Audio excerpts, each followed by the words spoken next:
seperti yang disampaikan oleh Abu Hurairah. Beliau praktek lalu beliau mengatakan sholatnya Nabi itu persis yang saya lakukan seperti ini. Itu ketika takbiratul ihram mengangkat kedua tangan Nabi sejajar dengan pundak, jari-jarinya sejajar dengan ujung telinga bawah, ya, ujung telinga bawah. Jadi diangkat tangan sejajar pundak dan ujung jari di ujung telinga bawah. Itu yang dilihat sifat sholatnya Rasulullah. Dan kapan saja ketika mengangkat tangan, wa idza raka'a, ketika Rasulullah rukuk. Jadi ketika rukuk juga tangannya diangkat pula.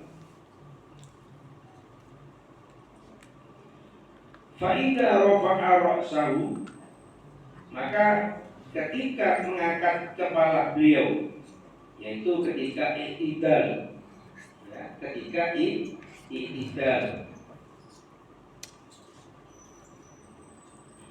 hatta ya'uda kullu kuffarin makanahu, fa idza sajada wada'a yadayhi ghayra muftarishin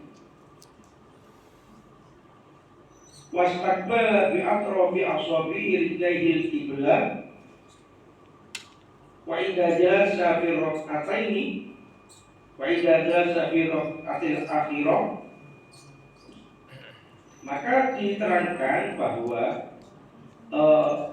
yang dimaksud gerakan itu, ya, yang dimaksud gerakan adalah misalnya Allahu Akbar, ya, Allahu Akbar. Para ulama itu menyampaikan bahwa gerakan daripada takbiratul ihram atau intiqal adalah satu muqarinatul raf'i litakbir, yaitu muqarinah. Muqarinah itu membarengkan, ya, membarengkan atau membersamakan ketika gerakan takbir itu. Jadi misalnya kalau bareng kan Allahu Akbar, jadi antara gerakan dan takbir itu bareng. Jadi ketika Allah tangan gerak, bar itu ya habis. Jadi Allahu Akbar, Allahu Akbar, bukan Allahu Akbar atau gerak dulu Allahu Akbar. Nah, itu kan namanya bisa mendahului, bisa mengakhiri. Makanya menurut pendapat mazhab Syafi'iyah, yang dimaksud gerakan itu bareng. Jadi Allahu Akbar. Makanya kalau ditanyakan sejauh mana batasan makmum mengikuti imam, jika tidak disebut itu mendahului atau membarengi, makanya makmum itu harus tunggu habis takbiratul ihramnya atau takbirnya, intiqalnya imam. Jadi misalnya gerakan rukuk misalnya Allahu Akbar, kalau belum bar itu tak boleh diikuti. Nah, kadang kan baru Allahu Akbar, Sami Allah, itu kan namanya barengi. Nah, itu namanya barengi. Karena yang disebut gerakan itu begitu dengan kita ini. Kalau barnya habis, itu gerakan selesai. Pas posisi. Nah, pas posisi. Kalau belum bar, rohnya belum disebut, berarti imam itu masih gerak. Jadi Allah itu berarti masih belum sempurna dia. Allah bar. Nah, itu itu baru selesai dia tegak, ditiru Allahu Akbar. Sami Allah dia masih baru bergerak. Lalu kalau liman hamidah, lalu dengan jawab Rabbana lakal hamdu milku samawati wa milku ardi wa milku ma syi'ta min syai'in ba'du. Allah ketika sujud juga begitu, Allahu Akbar. Begitu barnya selesai, imam itu sudah sujud. Kalau belum, berarti dia masih gerak. Lah yang sering jamaah makmum itu menirukan ketika belum sempurna gerakan imam. Itu namanya bani. Secara hukum makruh, ya. Secara hukum makruh itu dibenci oleh Allah. Ya. Yang paling afdol itu ya menunggu. Sama dengan kalau baris coba. Namanya komandan itu kalau belum gerak ya tak boleh gerak kan. Masa siap, wes gerak kan belum. Kalau sudah gerak, nah baru instruksi itu diikuti. Siap masih siap berarti gerak, nah berarti kan gerak. Nah masa terus siap, terus kita sudah gerak nih, dari sini ini sampai komandan nih. Gerak dulu lah, sama dengan bar. Nah itu gerak gitu, bar. Apalagi kalau pas terawih nang kampung ya, malah buat tempat itu kadang imam belum terus.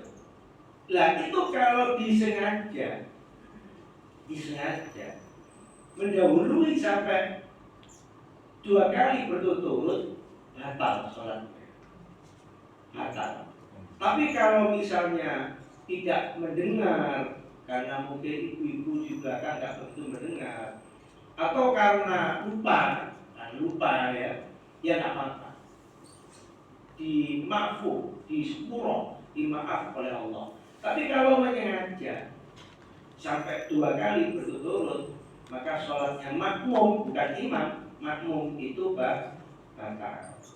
Jadi sekali lagi sama dengan an'amta 'alaihim ghairil maghdubi alaihim waladdallin. Belum selesai itu. Dhalin itu juga belum selesai. Itu masih mat wajib, itu masih mat alif sukun masih panjang. 6 ketuk itu waladdallin. Baru begitu titik terakhir amin. Dalam doli amin. Ini belum intek. Nah, hal-hal begini namanya sifat sholat Nabi, sehingga nggak bisa disepelekan. Karena beliau pernah mengatakan shollu kama ra'aitumuni usolli, sholatlah kalian sebagaimana aku sholat. Lalu kemudian kalau mendahului, barengi yang tidak sesuai sifat sholatnya Nabi dan sahabat, lalu kita ini mengikuti sholatnya siapa? Makanya mari itu diperbaiki, dibenahi. Jika kita sholat mengikuti imam yang sempurna, sebelum imam itu sempurna, hendaknya kita jangan mendahului atau juga jangan membarengi. Kalau mendahului, sampai Nabi itu pernah mengancam ya, barang siapa yang mendahului imam, kelak di akhirat pada saat di alam mahsyar dibangkitkan dalam keadaan berkepala kuda. Sampai sebegitunya Rasulullah meden-medeni ya. Apa cuma hanya gertakan? Ya bisa jadi kan sungguhan kan begitu. Yang sholat saja isok jadi jarang, mana nggak sembahyang kan begitu. Mana sih nggak jamaah kan begitu ya. Kalau ini jamaah diancam jadi jarang, mana sih buatan jamaah kan begitu. Jadi gerakan dan takbirnya itu bersamaan. Jadi Allahu Akbar, begitu rohnya sudah selesai, gerakannya sempurna. Berarti makmum mencontohnya pun juga begitu. Begitu banyak selesai imam, maka diikuti gerakan itu. Dan itu kalau dilaksanakan, dipraktekkan, itu indah. Sholat itu kelihatan itu indah gitu.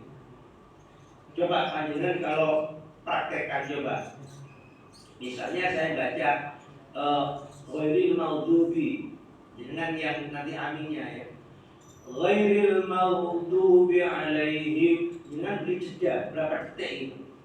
Ghairil maghdubi alaihim waladdallin.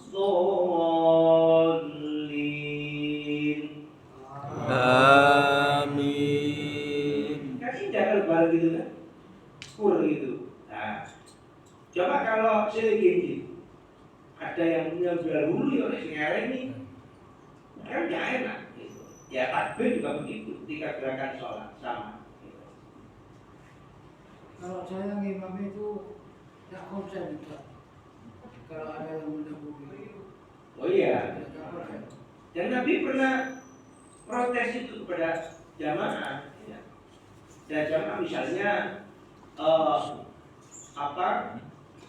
karena mendahului itu kan kelihatan dari takbirnya kan. Dari takbirnya. Sehingga Rasulullah pernah seusai sholat lalu kemudian bertanya, siapa tadi yang takbir duluan, siapa yang begitu mengeraskan bacaan dan begitu seterusnya. Sehingga Rasulullah itu selevel Rasulullah itu pun terganggu kan begitu. Apalagi selevel imam-imam semacam kita kan gitu.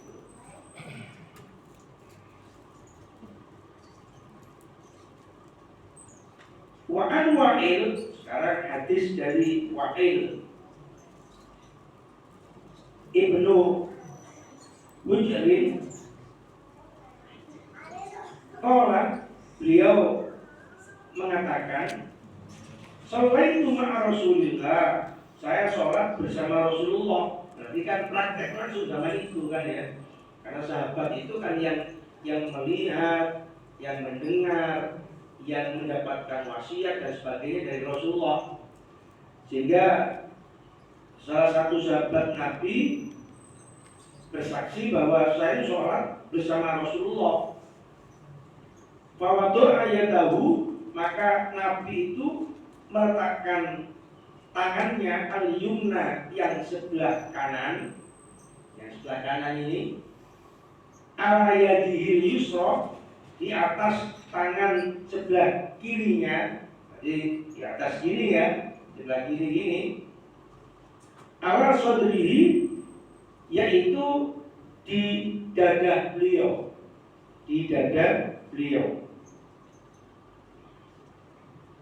Dalam lafaz yang lain yang dikeluarkan oleh Abu Dawud, Nasa'i, "Tsumma wada'a yadahu al-yumna 'ala dhahri kaffihil yusra."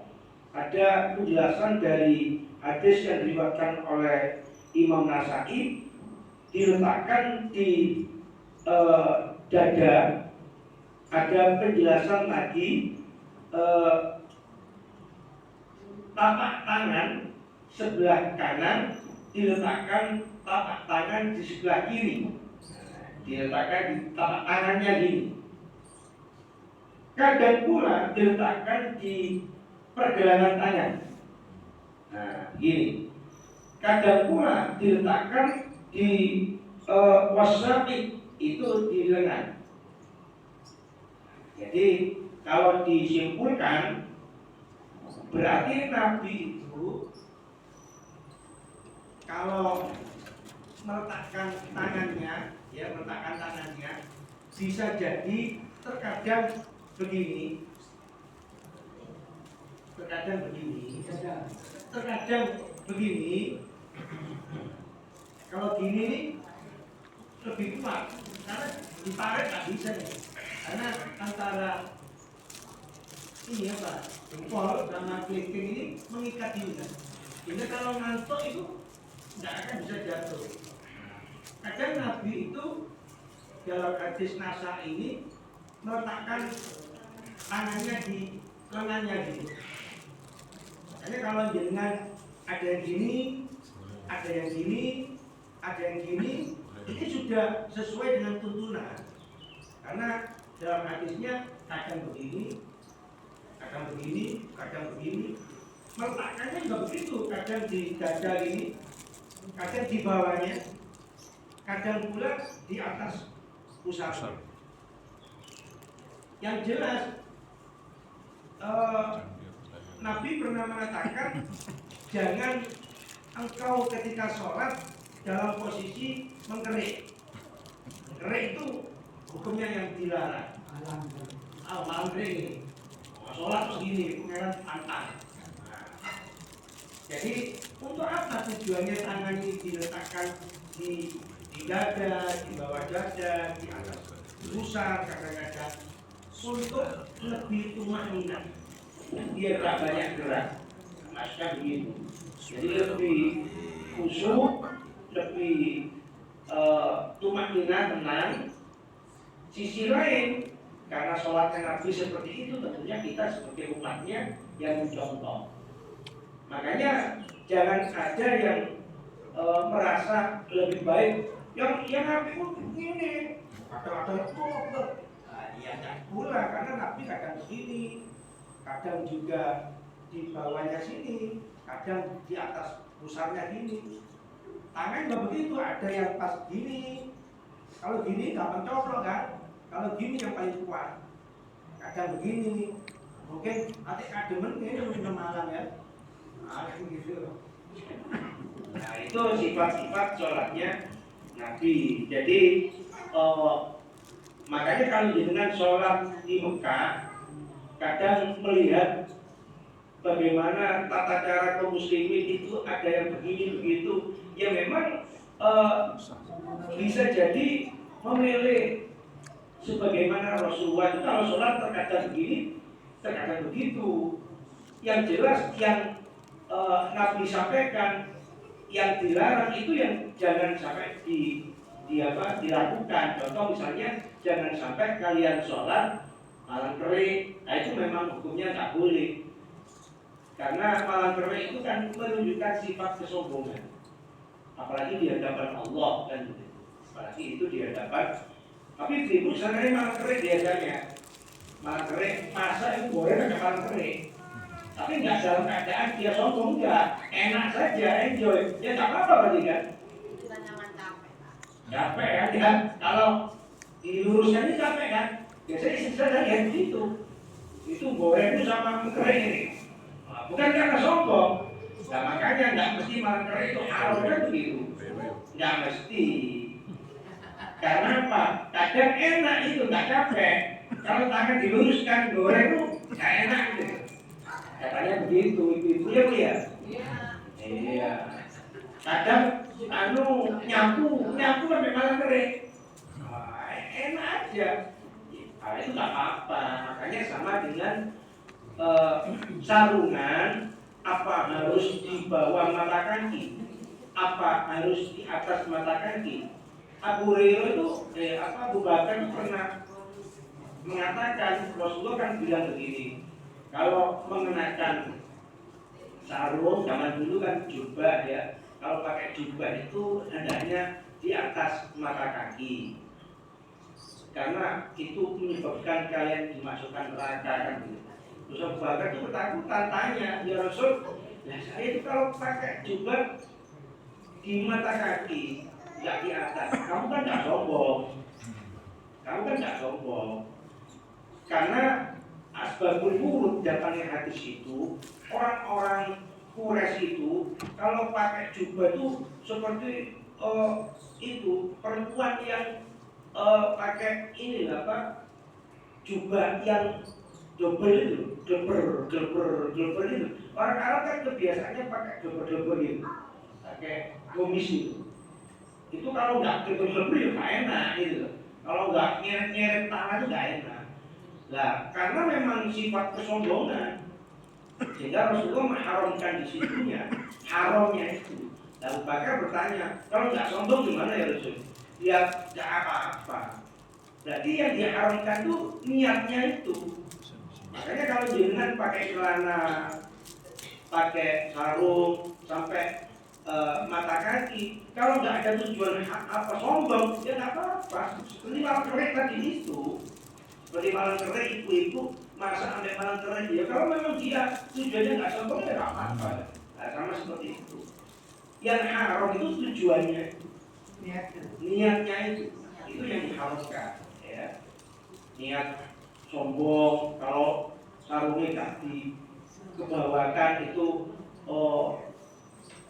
nggak kaya, celananya kalau nggak dibawakan itu nggak mewah misalnya, itu yang diharamkan. Tapi kalau tidak berniatan ya nggak apa-apa ya.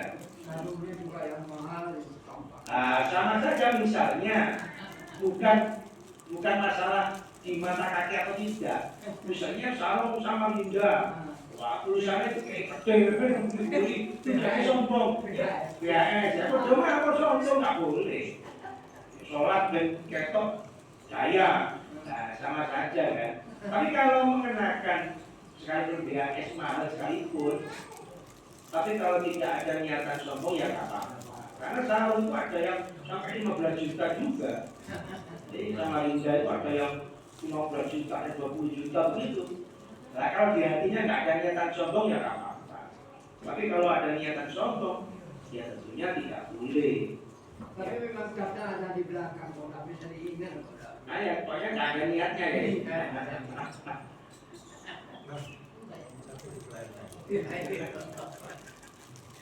Ya seperti yang juga disampaikan Kiai kemarin Kiai Yasir, bahwa apakah sholat itu mengusap wajah itu tradisi apa sunnah? Itu sunnah, sebagaimana yang dituntunkan dalam sholatnya Rasulullah. Rasulullah itu kalau sehabis doa, sehabis sholat itu senantiasa mengusap kedua wajah beliau.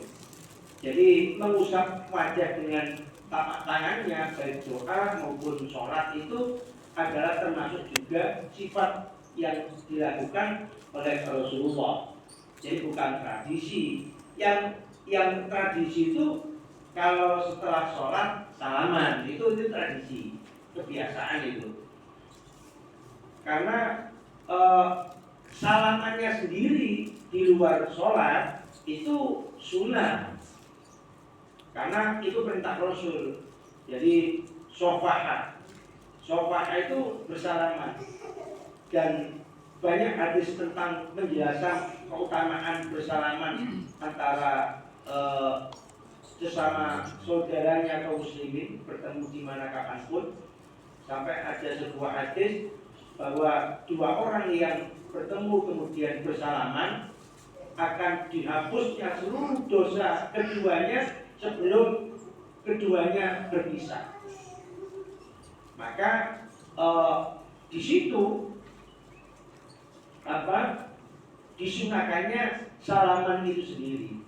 Nah pertanyaannya, apakah setelah sholat itu juga dilakukan oleh Nabi dan sahabat? Nah itu yang tidak. Jadi kalau di saat setelah sholat yang disunahkan itu adalah membaca istighfar, ya, membaca istighfar, zikir. Jadi bisa membaca astagfirullah 3 kali atau baca bacaan tasbih, takbir, tahmid atau tahlil la ilaha illallah, dan begitu banyak yang diamalkan oleh Rasulullah. Beliau terkadang baca istighfar, terkadang baca bacaan tasbih, takbir, tahmid, tahlil, sehingga para ulama itu ada yang menyusun bacaan ini yang pernah dilakukan, sehingga dirangkap, dijadikan satu kesatuan mulai istighfar sampai tahlil dan doanya. Ada model lengkap seperti itu, ya, model lengkap. Siapa yang menyusun? Ya para ulama. Kalau Nabi itu mengajarkannya kadang ini, kadang itu, dan tidak harus gitu, tidak harus. Tapi yang jelas minimal setelah sholat itu istighfar 3 kali. Astagfirullahaladzim, astagfirullahaladzim. kokoh-kokohnya kita, tergesa-gesahnya kita, andai kata setelah sholat lalu kemudian berlalu, jangan tinggalkan istighfar 3 kali. Minimal astagfirullahaladzim, astagfirullahaladzim, astagfirullahaladzim. Yang paling sering itu ya. Iya, yang paling sering. Makanya tergesa-gesahnya kita mau pergi, jangan sampai tinggalkan minimal istighfar 3 kali. Itu kan tak begitu memberatkan ya. Astagfirullahaladzim, astagfirullahaladzim, astagfirullahaladzim. Sama dengan imam. Imam itu disunahkan kalau setelah sholat bisa menghadap ke makmum, bisa menghadap ke wajah sebelah kanan atau yang ke sebelah kiri, kan begitu. Jadi bisa menghadap ke kanan, ke kiri atau menghadap imam, makmum. Tapi hendaknya imam itu jangan berpindah dari tempatnya dulu sebelum istighfar 3 kali. Jadi istighfar dulu, astagfirullahaladzim, baru kemudian bergerak, bisa menghadap langsung ke makmum atau ke arah kanan atau ke arah kiri. Tapi di dalam kitab Fathul Mu'in, ya, Nabi itu mengapa kok menghadap ke para jamaah? Karena beliau itu memberikan tausiah biasanya, memberikan pejangan, ya, memberikan tausiah pejangan, atau terkadang mengajarkan zikir, walaupun tidak banter ya. Makanya kenapa sahabat kok mesti tahu Nabi itu kalau setelah sholat bacanya istighfar ini 3 kali, bacanya ini. Coba tahu sahabat, ayo. Berarti Nabi itu bacanya agak keras. Kan nggak mungkin berkecumi-cumi. Ya nggak dengar sahabat itu. Kecuali kalau beliau sahabat tanya, ya Rasul, sampai tadi cumi-cumi kenapa? Dikir, mau coba, kan begitu. Yang jelas dalam hadis seringkali tidak ditanyakan seperti itu. Sahabat-sahabat itu meriwayatkan Rasulullah baca ini. Berarti Rasulullah kalau membaca agak keras. Nah itu tujuannya menghadap ke jamaah. Sehingga dalam kitab Fathul Mu'in diterangkan, kalau tidak dalam rangka mengajarkan kepada jamaah, walaupun tidak menghadap ke arah jamaah ya nggak apa-apa. Terus apa sampai menghadap ke jamaah kalau nggak niatan untuk mengajari seperti Rasul? Jadi Rasulullah itu ada tujuannya. Begitu assalamualaikum warahmatullahi, assalamualaikum warahmatullahi, lalu istighfar dulu 3 kali, terus menghadap ke jamaah. Itu kayak jangan. Kalau nggak kayak jangan mengajarkan zikir. Nah kalau imam sekarang mek ngadep tok tapi karena ada apa-apa. Nah itu di dalam kitab Fathul Mu'in diterangkan. Nah kalau seperti itu tidak ada tujuan apa-apa, walaupun tidak bergerak tetap di arah kiblatnya semula, ya nggak apa-apa. Imam itu ya nggak apa-apa. Saya kira itu para jamaah yang sebut jam 5 ya. Rugi-rugi diberikannya kita ilmu yang manfaat. Amin. Ada yang tanya? Oh, ya ampun. Alhamdulillah. Oleh karena itu, mari kita tutup dengan doa majelis. Subhanallah wa bihamdika, asyhadu an la ilaha illa anta, astaghfiruka wa atubu ilaik. Assalamualaikum warahmatullahi wabarakatuh. Waalaikumsalam warahmatullahi wabarakatuh. Allahumma Sholli ala Muhammad ya Rabbi sholli alaihi wa sallim. Sholli ala Muhammad ya Rabbi sholli alaihi wa sallim. Sallallahu rabbuna ala nuril mubin Ahmad al-Mustafa Sayyidil Mursalin alihi wa sahbihi ajma'in.